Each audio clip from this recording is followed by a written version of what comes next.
Good morning, class. How are you today? Are you all present? Oh, Mr. Kinan, nandito ka na pala. That's good. Maganda yan.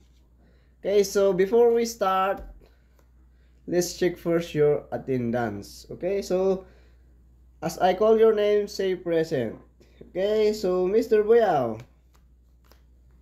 Mr. Gonzaga, Mr. Kinan, Mr. Kinao, Mr. Pukdan, and Mr. Velasco. So you're all present. Maganda yan. Dapat araw-arawin yung complete attendance para hindi sayang ang 5 points. Okay? So, before we move on to our new topic, gusto ko munang i-review kung ano nga ba ang ating ginawa last meeting. So, can anyone give what our previous lesson is? Yes, Mr. Velasco. That's right. Tama. Our previous lesson is all about how to bend PVC pipes. At ano nga ba ang tools na ginamit natin? Yes, Mr. Boyao. Tama. So, gumamit tayo ng heat gun para i-bend ang ating PVC pipes para maiwasan ang pagkaputol at pagka-cracks. At mas madali rin natin itong i-bend, di ba? Tama?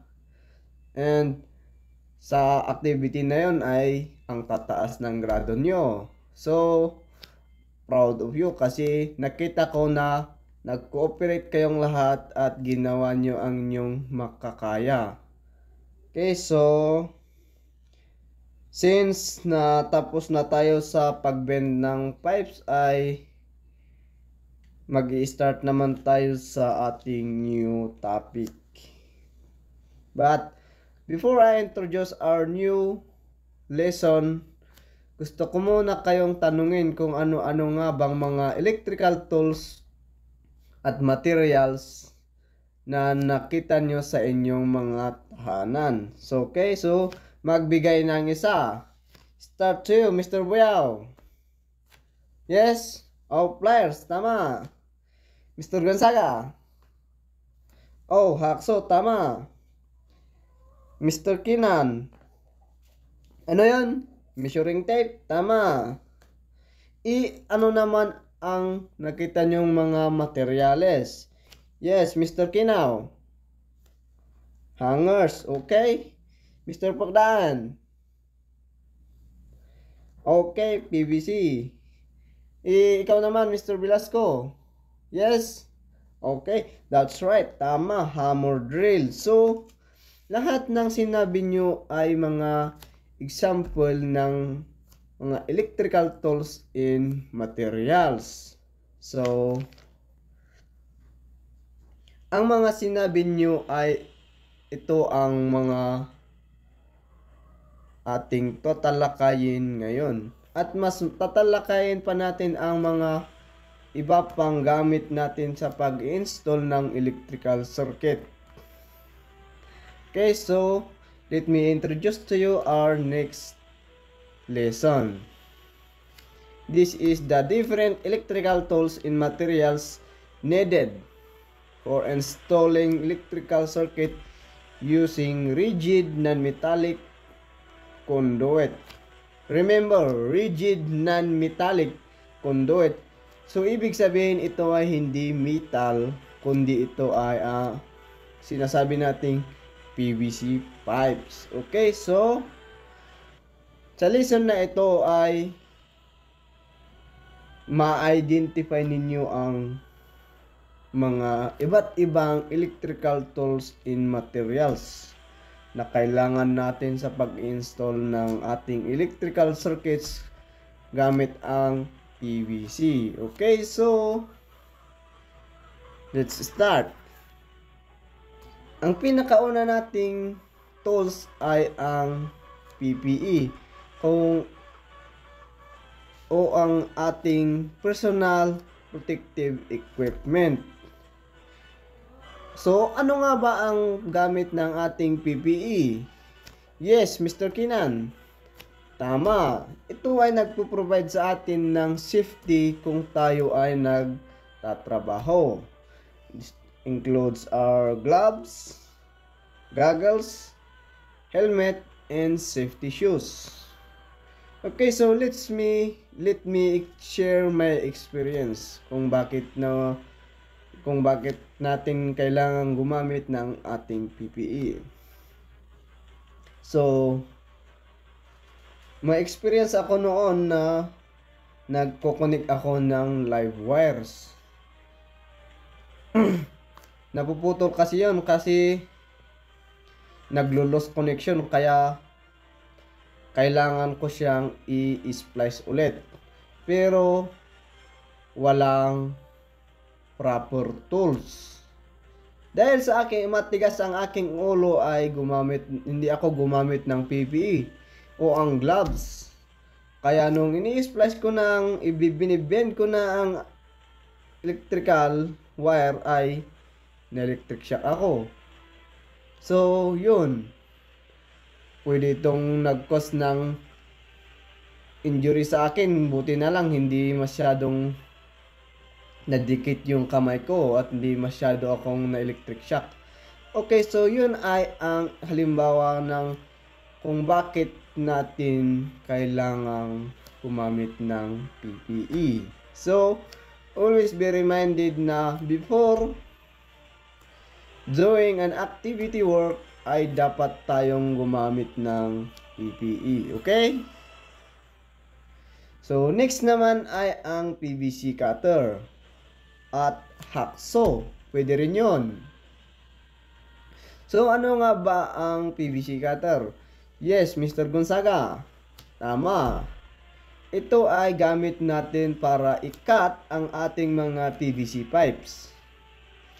Para hindi tayo gumamit ng mga ano-anong tools na pwedeng pangputol ng PVC pipes. Ay gagamit tayo ng proper tools. Okay? So, yun ang pangalawa nating tools. Ang pangatlo naman ay ang deburring tool or file. At ano naman ang gamit nito? Yes, Mr. Gonzaga. Ulit. Tama. Ang deburring tool or file ay gamit natin para smooth ang mga edges ng mga PVC pagkatapos natin itong ikat gamit ang hacksaw. Usually kasi pag nagkakat tayo ng PVC pipes, may matitirang mga edges yan, rough edges na pwedeng makasira sa ating mga electrical wires. Okay, so para maiwasan ang pagkasira ng ating mga wire ay gagamit tayo ng deburring tool or pwede rin ang files para i-smooth ito at maalis ang mga pwedeng sumugat sa ating mga wires. Okay? So, yun ang pangatlo nating tools. Ang pang-apat naman ay, yes, Mr. Velasco, measuring tape. At ano ang gamit nito? Tama. As in the word itself, measuring tape. Ibig sabihin, pang-measure natin. At ano naman ang mini-measure natin? Okay, tama. Ang length ng ating mga PVC para hindi masyadong mahaba at masyadong maikli. Okay? So, yun naman ang pang-apat nating tools. Ang panglima naman ay level bar. So, bakit nga ba natin kailangan gumamit ng lever bar? Pwede naman nating ilagay lang dyan yung PVC at yun na yun. Bakit? Yes, Mr. Pitdan. Tama. Gumagamit tayo ng level bar sa pag-install ng ating mga PVC para hindi tabingi. Hindi mas mataas yung isa at mas mababa yung dulo. Okay, so yun naman ang gamit ng ating level bar. Ang pang-anim naman ay ang screwdrivers. Ito ay pwedeng flat, at pwedeng Phillips. To determine kung ano nga ba ang pagkakaiba ng flat and Phillips ay ang flat ay nagsisimbolo sa ano? Yes, Mr. Kinaw. Tama, minus sign. Ang Philip naman. Yes, Mr. Buyaw. Tama. Ang Philip naman ay nagsisimbolo sa cross signs. At ito ay gamit natin kung tayo ay nag-tighten at naglo-loosen ng mga screws in our junction box. Okay? So, hindi lang sa automotive ginagamit ang mga screwdriver. Ito rin ay ginagamit natin sa electrical. Okay? So, ang pito naman nating tools ay ang pliers. Ito ay pwedeng lineman's plier at pwede ring long nose o cutter. Ito ay ginagamit natin sa pag-bend, twist, and pwedeng i-cut ang wires. So, baka sabihin nyo, bakit natin kailangan pang gumamit ng pliers? Pwede naman nating, yun nga, kamayin kung hindi live ang wires. At pwede rin naman natin gamitin ng kutsilyo pang cut ng ating mga wire. Bakit nga ba? Yes, Mr. Velasco. Tama. Gumagamit tayo ng pliers o proper tool, ang tawag natin sa pliers, para mas maganda ang pag-bend, pag-twist ng ating mga wire kung tayo ay nag-i-splice. Mas madali ring iputulin ang ating mga wires kung gamit natin ay ang pliers. Diba? So, yun ang gamit ng ating pliers. So, ang next naman ay ang wire stripper. Anong gamit nito? Yes, Mr. Velasco. Tama. Ito ay gamit pang alis ng mga wire insulator without damaging the wire strands. Okay, so tanong ulit, bakit nga ba natin kailangan pang gumamit ng wire stripper? Pwede rin namang gamitin yung pliers. Okay, so tama. Pwedeng gamitin ang pliers pang alis ng wire insulator, pero bakit pa tayo gagamit ng pliers kung meron namang mas proper na tools na ito ay ang wire stripper? Ang wire stripper at ang pliers kasi ay pwedeng pangalis ng wire insulator, pero mas accurate ang wire stripper. Bakit? Kasi ito ay merong mga indicators kung anong measure nga ba ng wire ang ating aalisin ng wire insulator. Okay? So, yun ang pagkakaiba. Ang last naman nating tools ay ang hammer drill. Meron din itong bit, kasamang masonry bit, syempre. Okay, so ang gamit nito ay, yes, Mr. Velasco. Tama. Ginagamit natin ang hammer drill para magbutas sa mga concrete walls kung saan tayo ay magmamount ng ating mga junction boxes. So, yun. Ang ating mga 9 na tools, electrical tools na gamit natin pag tayo nag-install ng electrical circuit gamit ang PVC pipes. Okay? So, next naman ay ang mga electrical tools. At ang pinakauna dyan ay ang rigid non-metallic conduit o ang PVC. Siyempre. So, saan nga ba ginagamit ang mga PVC? Yes, Mr. Velasco ulit. Tama.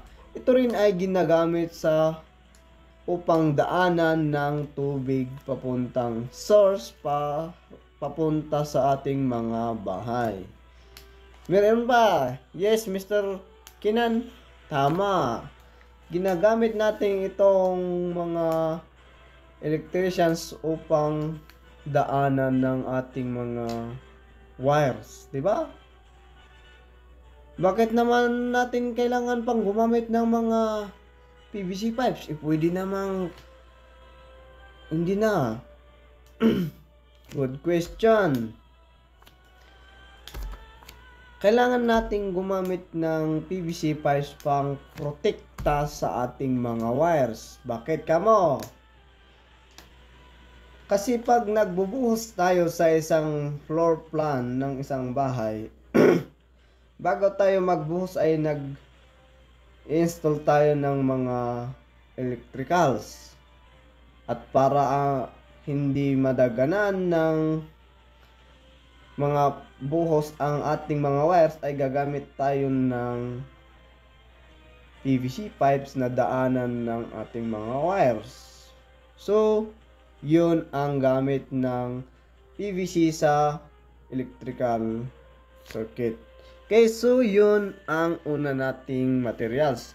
Ang next naman ay ang mga conduit fittings. Okay, so bakit naman kailangan pa nating conduit fittings? Pwede namang i-heat gun na lang. Okay, so pwede na i-heat gun natin na lang, pero mas madali kasi kung mayroon tayong conduit fittings. Ito ay nag-i-include ng mga couplings, elbows, male adapter, and reducers.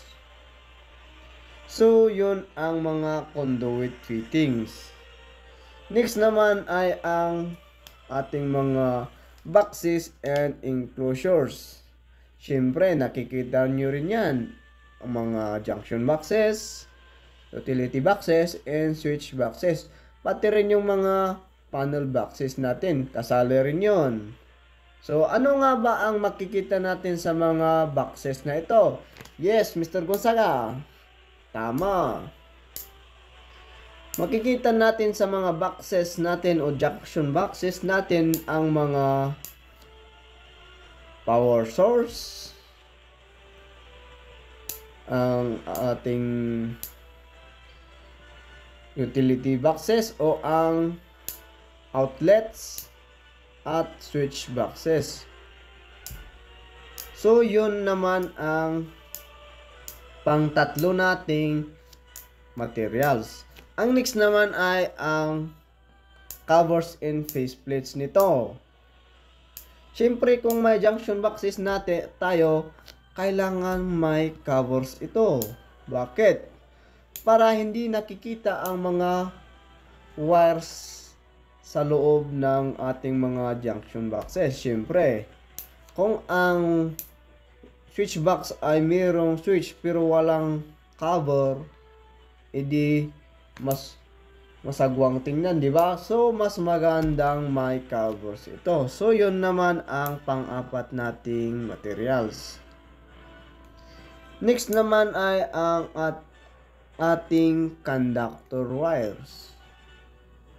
Conductor wires, sabi natin, pero ano nga ba ang gamit nito?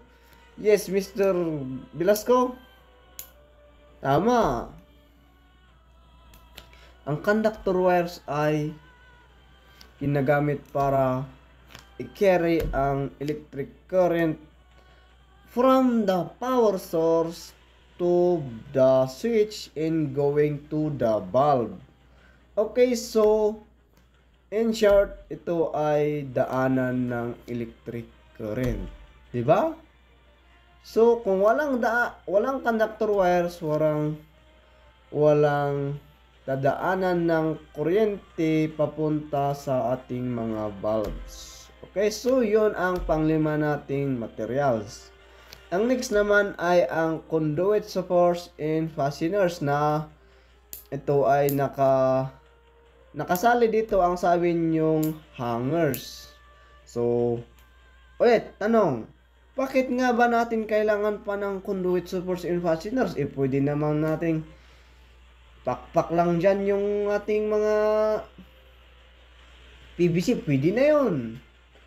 Pwede naman ilagay lang natin dyan ng basta-basta. Pwede na yun. Okay, so to answer that question ay mas magandang gumamit tayo pa rin ng conduit supports and fasteners para hindi gumalaw-galaw ang ating PVC pipes. At kung sa ceiling naman ay hindi basta-bastang nahuhulog, syempre naman, di ba? So, yun ang mga conduit supports and fasteners na pwede ito ay straps, clamps, at ang sabi nyo na hangers. Okay, so next naman ay ang solvent cement and primer. Bakit ba natin kailangan pa ng solvent cement and primer? Hindi naman tayo nagsisemento, di ba? Okay, so yes, Mr. Buyaw. Okay, so tama. Kailangan natin gumamit ng solvent cement and primer para ang mga dugtungan ng mga conduit fittings at ang PVC pipes ay hindi mas madaling mahuhugot.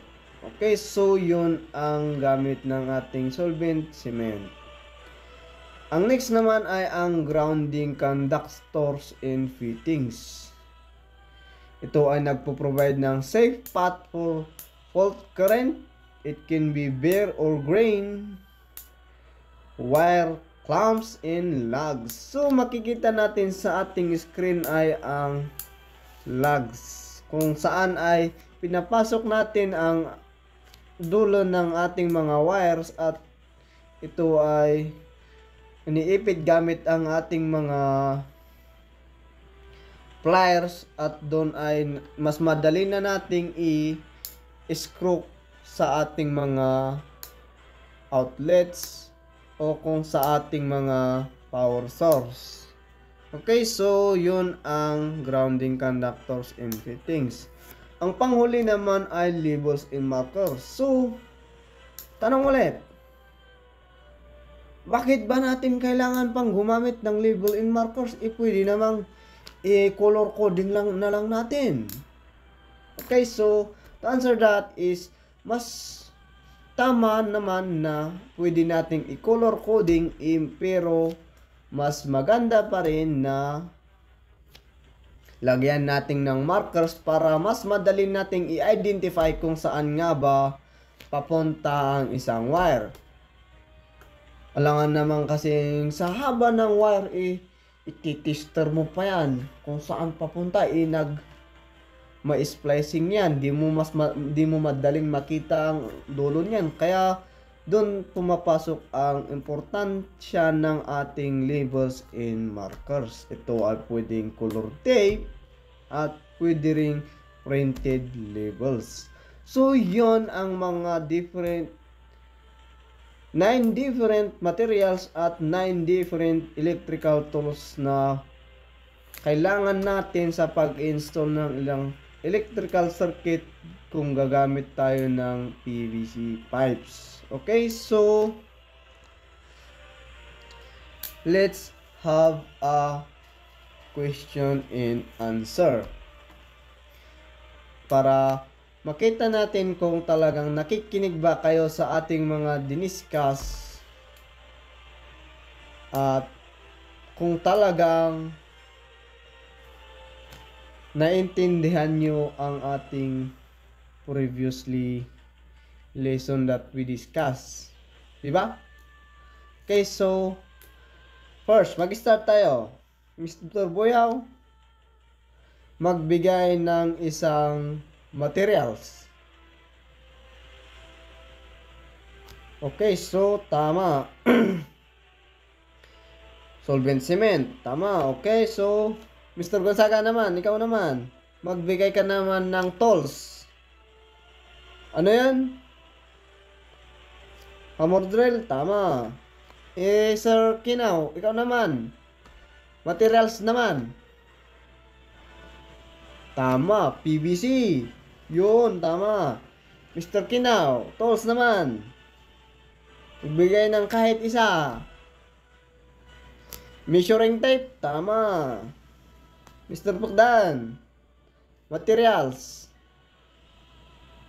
Ano? Magbigay pa ng iba. Nasabi na yan. Okay, tama. Labels and markers. Ikaw naman, Mr. Velasco. Aside sa mga sinabi ng inyong mga kaklase ay magbigay ng isa. Tools naman ha. Tools. Okay, so tama. Screwdrivers. So talagang nagkikinig kayo sa ating talakayin. So, para naman sa iyong activity ay may hinanda ako dito sa ating screen. So kung makikita nyo sa ating screen ay may 5 plus 4 ay siyam na question. So ang gagawin nyo ay gagamit kayo ng 1/2 crosswise, tapos lagay nyo name nyo, then electrical tools, then mag number kayo ng 1 to 9, then lagay nyo ang mga pangalan ng nasa picture. Okay, so sa baba naman ay maglagay kayo ng electrical materials naman. Tapos magna-numbering kayo ng 1 to 9 din, at lalagyan nyo rin ang mga names ng nasa picture. Okay? So, pagkatapos nyong sagutan ay pasa nyo sa akin at i-check natin. At nang makita natin kung ilan nga ba ang inyong mga score. So, okay, so get ready. Okay, so you're all finished. So, yun. So, na-check natin ang inyong mga papers in ang tataas ng grado nyo. So, maganda yan. Maraming salamat at nakikinig kayo ng mabuti sa ating talakayin. So, dapat next meeting ay mas makinig pa kayo para mas mataas pa din ang mga scores ninyo. So, okay, so yun ang ating topic. At maraming salamat kasi nakinig kayo at nag-cooperate kayo sa akin para discuss natin ang ating lesson ngayong araw. Okay, so thank you.